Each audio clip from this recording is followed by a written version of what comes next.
Greetings, fellow Empyreans. I am Ashrothi, and today I was getting ready to go live, and something happened that reminded me that there's been something that I've been needing to talk to everybody about, and today was a good opportunity to do so. So I appreciate and I apologize that this is not necessarily like about Eve, but while it's not Eve related, I think that this is an issue that impacts pretty much all Eve players, especially social Eve players, and really gamers at large. And of course, I'm talking about Discord. Now, I want to record this right now and then put it over on YouTube, so that way people can see this and get information about it. This isn't just me complaining about what happened. I feel like there's a lot of information in this that is important to everyone to understand. So if you are watching this on YouTube, thank you. Like, comment, and subscribe, all that stuff. It is unironically important. And with this kind of video in particular, please, share it around because any of your Discord communities or whatever, so that way people understand what they're building their foundations on. So to begin with, obviously, for people who know that this was part of an overall bad news story time for me. We had the Alliance betrayal, the theft, the people. Actually, the day that this happened was the day that they started shooting our structures. So I will admit, first and foremost, that I made a mistake. Okay. I take responsibility for that. I have been in the IT industry for about a decade. I've never made this kind of mistake before. I was shocked at myself for doing so. But it's everything that happened after that that I think is even more important. So that morning, I was, that weekend I'd been pretty down because of everything that had been happening. It was my birthday. I was supposed to do a stream for my son, but with all of the for my son to raise money to get him a pet, I wasn't able to do that because of everything that was going on. So I already felt bad. But that day, I rallied myself and I was like, I'm going to do stuff today. I'm going to be, I'm going to stop being in the funk. And so I wake up, I log in, or open up my Discord, and I have a message from a guy. From one of the game development Discords that I'm in, that's like, hey, would you mind checking and playtesting my game? And so, like, my first check internally was that, like, it checks out, right? He's a game developer from a game development Discord talking to me about playing his game. Like, this is something that has happened a lot. But because I felt particularly motivated that day, I was like, sure, I'll help you out. And so I go and check out his itch.io page, which is, for those of you who don't know, kind of like, I call it the YouTube of game development. It's a place where you can host your games without having to pay the fees to get on Steam or Unreal or whatever. And like, it has screenshots. It's a full thing. Like, it looks like it's a thing. And one of the comments was talking about how it's broken, in the fact that, like, he tried to run it, didn't work, which is, whatever. It's a Unity game. So I download it, I scan it for viruses, nothing comes through, and I run it, and nothing happens. So then I go back to my Discord to try to tell him this, and Discord isn't loading. Now, I have two-factor authentication on my Discord account, but that did not matter. And while that might surprise some people, I've had a lot of people like, oh, what? Two-factor didn't protect it? If you think about it, that actually kind of makes sense. Because the way that computers work on the internet is that, like, there's the authentication process, but you know how, like, everything has a keep me logged in? Or more importantly, as you go through a website, you don't want to log in every single page you go to. As you click from link to link, you don't sign in again. It knows who you are every single time. And the way that happens is that when you authenticate, you are given what's called a session token, which basically tracks that particular authentication. You store the session token, or the programmer stores the session token on the client side, and then passes that back and forth to the server, embedded in every message in some way, like in the header, usually encrypted, so that way it's hard to hijack, whatever. But the point is that if you get that session token, you have that session, which means you're authenticated until that session token is invalidated.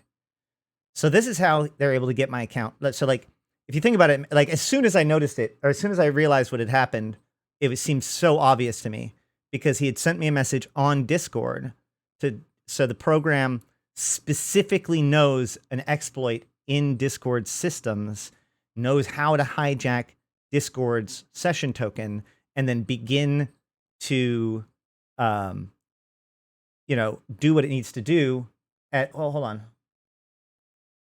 Yeah. Does what it needs to do in order to take over the account.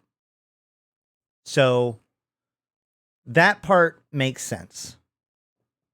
But here's the first problem. The first problem is that when you go to like change some account information in like a major website, right? Like your Facebook or your Twitter or something like that. If you go to change your password, the first thing it does is ask you for your password. Not just your password. I mean, like, that one's obvious, old password, new password. But even like if you're changing like your email address, if that email address is tied to the authentication or your identity within that unit, generally speaking, websites, Amazon does this a lot, goes, hey, wait, you need to now relog in. And that is because of the threat of a session token being hijacked, right? So, when it comes to Discord, a session token is perfectly fine to process sending messages back and forth, checking on whether or not a server has any new messages, authenticating to a new, joining a new server. These are all actions and transactions that basically the server can trust the client as long as the client has the correct session token. What you're not supposed to do is allow a user to change account information with that session token. That's why you get challenged with the password, because you have to generate a new session token. The very first thing, and if you notice, if you do change your password or anything critical in an account that requires that sort of authentication, generally speaking, all of your accounts or all of your logins to that thing across all your devices are now logged out. And that's because by policy, usually you invalidate all session tokens associated with that account when such an action is being taken, both to make sure that like nobody's authenticating with old credentials, but also to make sure that the thing that's making this transaction is in fact who they say they are. So clearly that did not happen, because what they did was they changed my email, which now made it theirs. So now I can't even begin. It's very difficult for me to even begin the process of correcting this. So that was the first problem. And you know what? Honestly, like, tech companies make mistakes, but I have another story, if you don't mind a little bit of a deviation for a bit. When I first started with setting up the Discord for COE, I put out all the roles, and that's when I discovered a flaw. I hesitate to call it a bug, but a flaw in Discord systems, which is that, so the way Discord works for privileges is you assign permissions. Usually you can assign them to individual people, but generally speaking, what you do is you assign privileges to a role, and then you assign that role to a person. But other things can be associated with a role. For instance, your top role denotes what color you appear, as long as the top role that has it selected, that it has a color and that it's displayed, right? Also, you can have a role split off. So like your directors are, in our case, like all of our directors are listed by their role above members, right? So if you don't have a director role or one of those things, you still get listed as member, but if you have any of those other things, you get listed up there. And that's, again, top priority, right? So how names are displayed are controlled by roles, and access are controlled by roles. So here's the issue. One of the privileges is, of course, the ability to grant roles, right? Because, like, you might need somebody else besides the owner of the Discord and absolute admins to be able to add some role to someone. The role itself says, or maybe said, maybe they fixed this in the last couple of years, but somehow I doubt it, as you'll probably see. Not last I checked. But the role itself states that this that it can grant roles beneath this role, right? But the problem is that that's not how it behaves. How it behaves is that the ability to grant roles is a Boolean on-off system, which means you either have the rights to grant roles or you don't, which means you have the right to grant any role below your top role.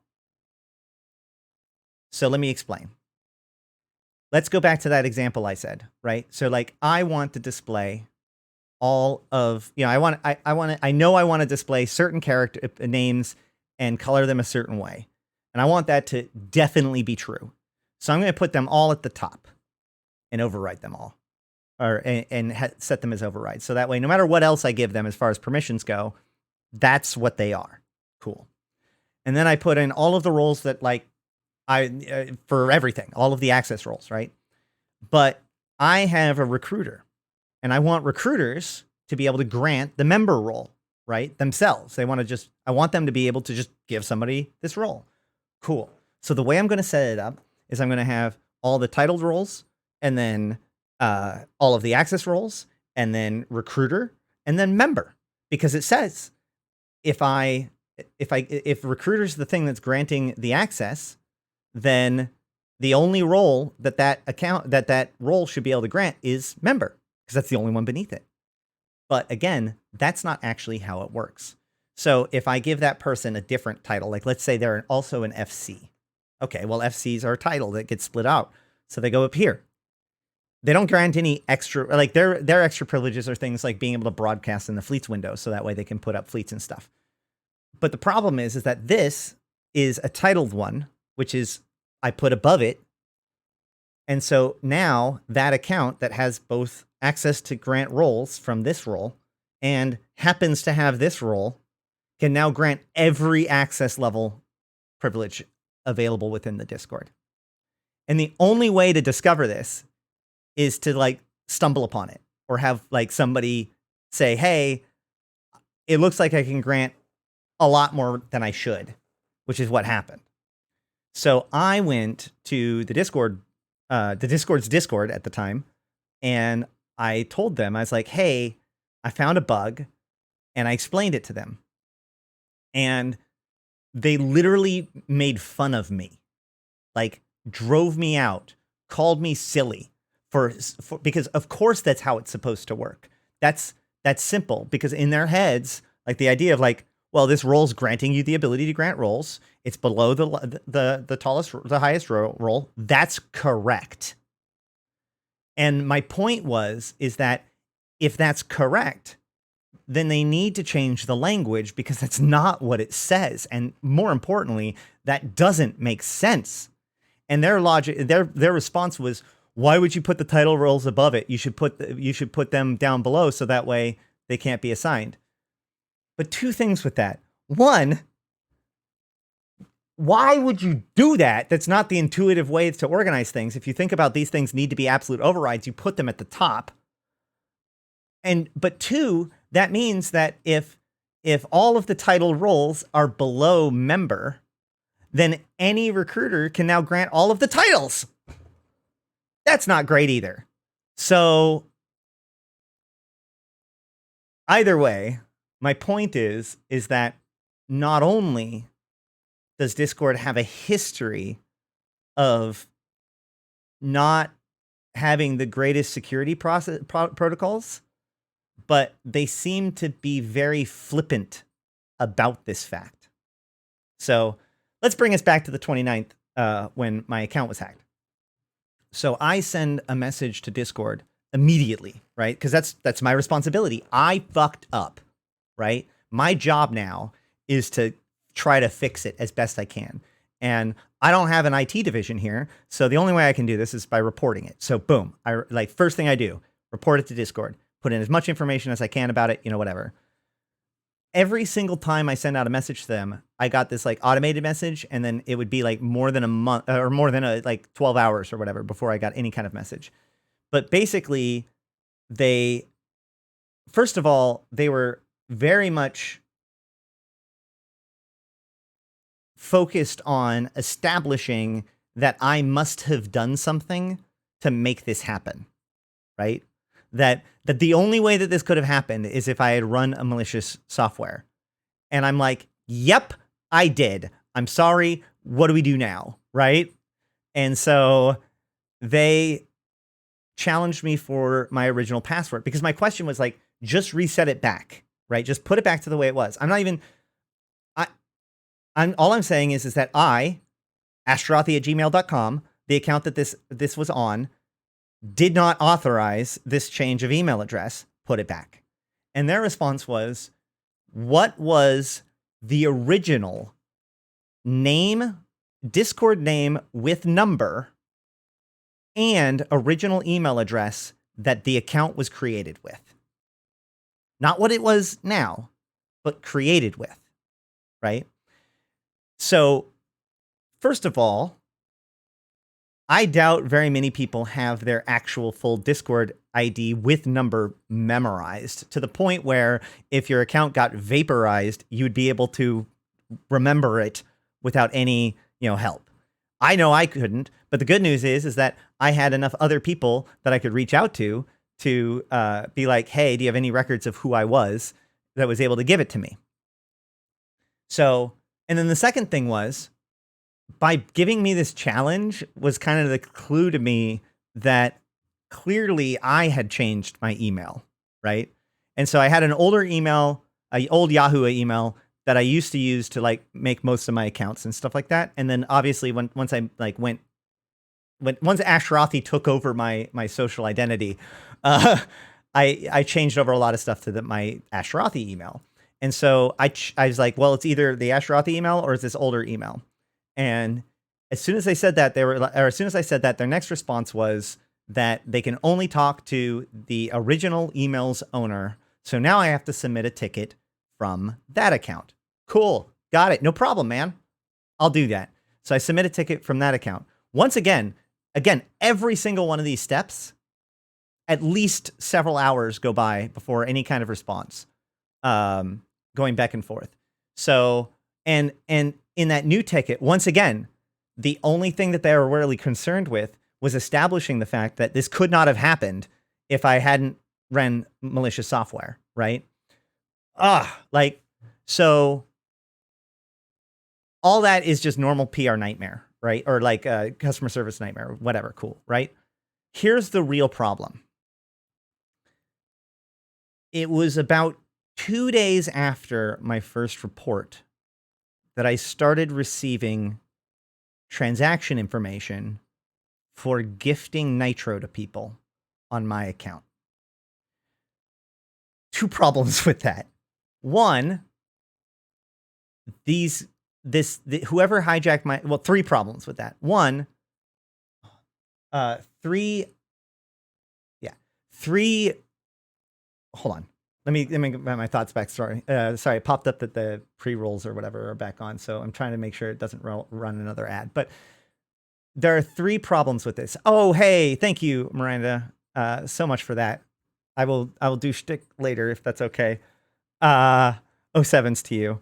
It's so good to see you too. I've been stalking you and Pando in various places and making sure that you guys are doing good. All right, so let's go on.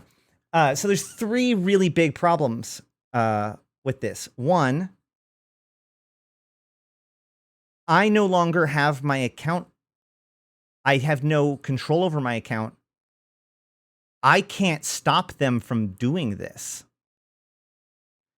Secondly, if you can't validate that this is my email address? Why is my financial transactions? Why are you sending receipts to that email address? And thirdly, I reported this account as being hacked 2 days ago. Why is it active at all? Right? So I keep messaging them, and the problem is that like within a couple of days, the second account, the one from the original account, once I authenticate those credentials, they like 2 days go by, and then they say, well, this has been escalated. We'll get back to, you know, we're sorry, but this is getting escalated. It'll take a little bit. We'll message you again. And a few days go by, and the problem is that I, first of all, was very overwhelmed with the situation, but either way, I didn't see how many transactions were happening. It seemed like there was only like 1 or 2 a day, and I was like trying to get them to do something about it more than anything. And so finally, I went to go check my bank account, and it's basically wiped out. And I go and check my PayPal transactions, and there's easily $250 to $300 worth of transactions in there. So I call up PayPal to try to get like a chargeback now, right? So PayPal was pretty cool about things, but the problem is that my PayPal is attached to my account through like a certificate agreement that they have, and they continue to use the same agreement for everything. Doesn't matter what it was. And so every single one of our transactions were processed as being authorized in like September of last year. Whenever I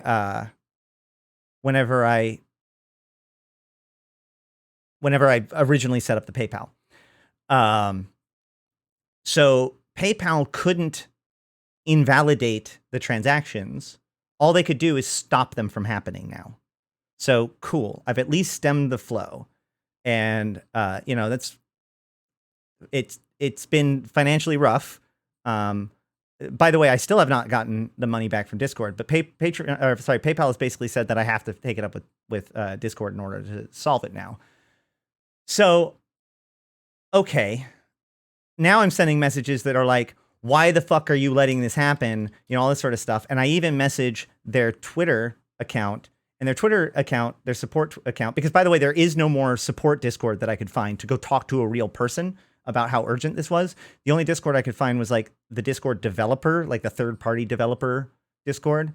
Meanwhile, I also find out that, of course, my account got several other people because, you know, a lot of my friends know that I'm a game developer and so, or like indie game developer. So Ashtarothi messaging you to try his game is not suspicious at all to a lot of people. And so I can't control this. We can watch this account as it continues to operate for like a month, changing my names, doing whatever, just living the life as me with my account. And Discord does nothing about it. And the problem is that I get no official word from any of my tickets, no matter how many I put in and what email address I come in. Past that, we've escalated it. And when I post it to the Twitch, YouTube, like I start DMing them about it, I give them all of the tickets that I've put in about it on both sides, and they give me back the original second account, or like the old account's email, the one that they said would be escalated, and they said that that is the active ticket that you should be paying attention to. And then that account stopped talking to me for like a week, until finally, like long after I'd given up on this ever getting resolved, I get a message saying that my account was suspended for suspicious activity. I get that to the Ashtarothi email. And then to my original email, I also get, we apologize for the delay, but we have conducted the investigation, blah, blah, blah. And we can give you back, you know, we can reset your account, you know, reset up your stuff. Thanks, man. You know, after like literally a month of doing nothing about it, allowing it to run Rupshoot, taking there, one of my friends had $1,000 taken from his account. Now, luckily, it was like through a bank, and so he was able to charge back. But like, again, I still have gotten no response about the actual money taken from Discord at all. I got no responses or support at all.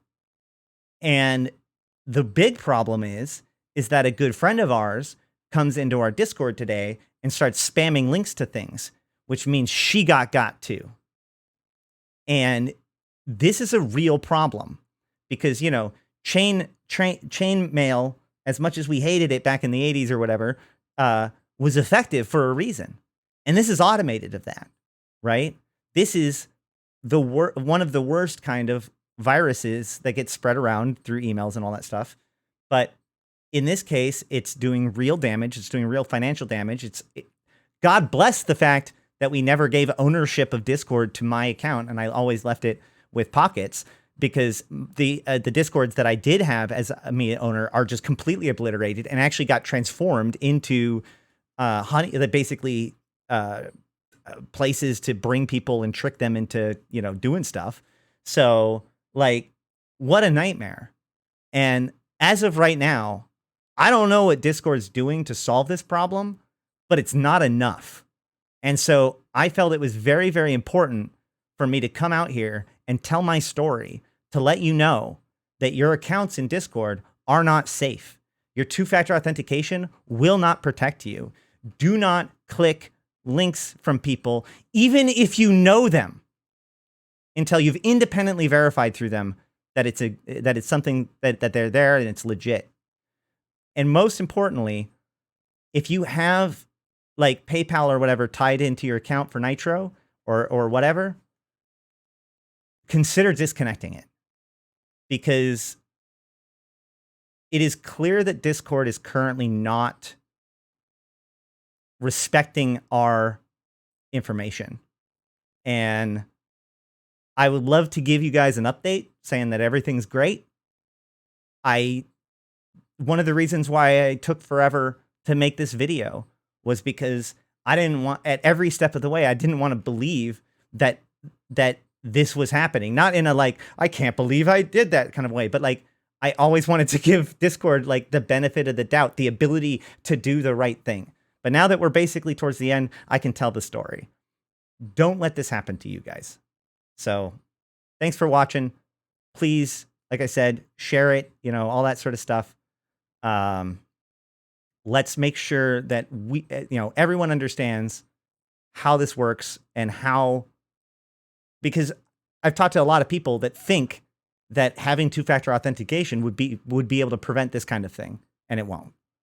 And, you know, combine that with Discord's clear, I guess, flippantness when it comes to security, both in the security policies that they allow you to use to implement in your Discord, and clearly the security policies that they implement in their own development. Like the fact that there is very little alternative, I think sucks. But I guess I hope that this begins to raise some awareness. So hopefully we can get some better results. So yeah, that's about it for me. I'm going to get into flying around some in a spaceship, and until next time, I'll see you in space.